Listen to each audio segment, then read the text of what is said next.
It isn't the mountains ahead to climb that wear you out, it's the pebble in your shoe. Tilda Muhammad Ali. I followed a little boy in Walmart today. He didn't look like my son, and yet I trailed him and his mother all over the store. I curled my fingers around the shopping cart so I wouldn't be tempted to reach out and touch him. He didn't walk with Brendan's bounce or jerk his head back, trying to slide his glasses back onto his nose.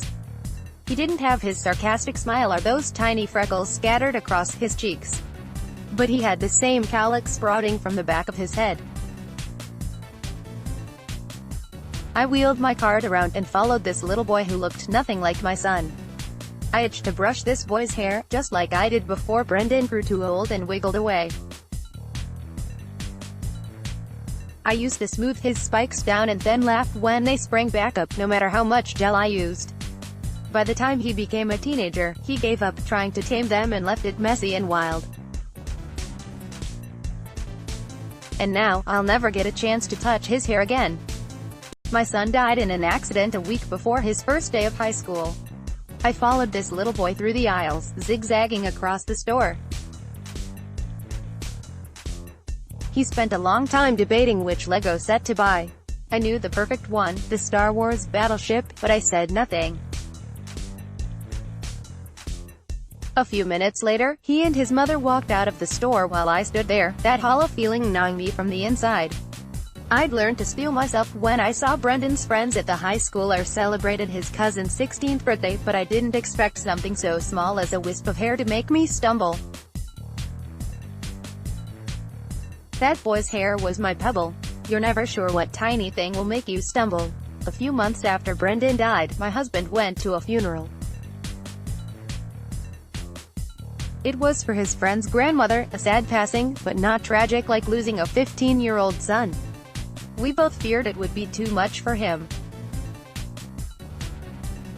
He prepared himself to see the coffin, to hear the sobs, to smell the roses and carnations in the room. None of that bothered me, he told me later. I was fine, but then I went into the bathroom. He stopped and shook his head.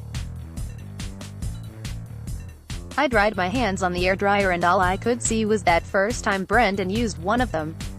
I think he was 4 and he loved it. Again, he said, over and over. He kept washing his hands just so he could dry them again.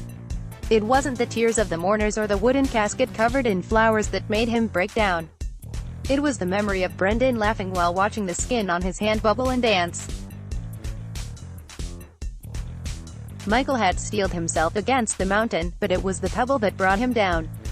A tiny pebble will forever make us stumble. And yet, it's that same pebble that fills us with the sound of Brendan's laughter. There will be days when I follow a little boy and his hair, limping in pain. But there will also be days when I'll smile, my fingers warm with the memory of smoothing down Brendan's wild and messy hair.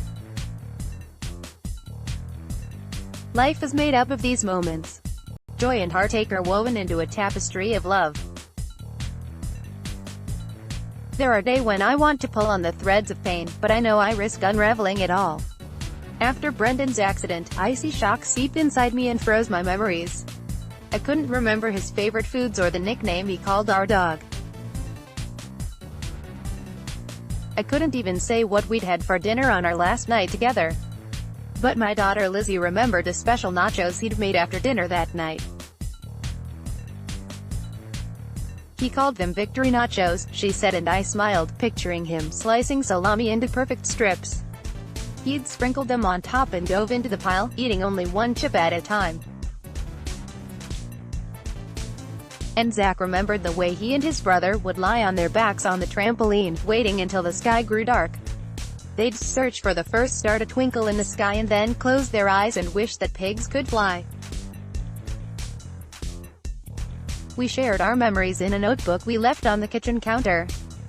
The pages filled up, but not with big highlights like our vacation to Disney World. We wrote about the ordinary moments that are so easy to take for granted. Like the marathon Monopoly games in our basement and how Brendan always tried to get Park Avenue, even if he bankrupted himself. And the hours Brendan and Michael spent sitting by the fire pit they'd built out of bricks. or the coupon he made me when he was 14, inviting me on a bookstore date. I still have the slip of paper with his messy words scrawled on it, but what I cherish more is the memory of him hovering by my side, his eyes watching mine as I read his invitation. He'd seen me cry that morning and was desperate to make me smile again. This is how love endures. We gather tiny moments and string them together, like beads in a never-ending necklace. And yet, it took the loss of my son to make me realize the little things in life are the ones that matter the most. Our family life was a whirlwind of track meets and baseball practice and business meetings. In the chaos, it was far too easy to let those moments slip away. We carved out time for big vacations, but forgot to treasure the tickle fights late at night. Don't wait for a loss to make you realize what you're missing right now. Push away the distractions that will always be there and hold on to your loved ones and the everyday memories you make together. I still keep a notebook on my counter.